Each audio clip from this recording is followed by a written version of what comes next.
On this project, the Mitsubishi system improved maintenance because it reduced the amount of maintainable components.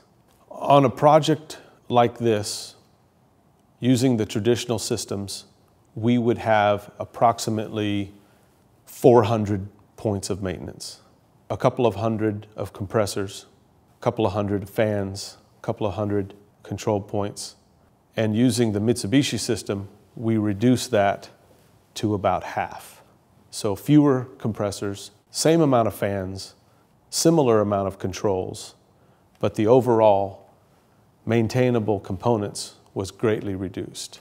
The Mitsubishi system has a series of controllers that tie in to the equipment and can run diagnostics and report diagnostics. In doing this, maintenance operations can be exposed quickly, which result in low downtime, low hours of maintenance. It would take someone less amount of time to fix a problem once they knew what it was, because the Mitsubishi system controller is reporting what's wrong.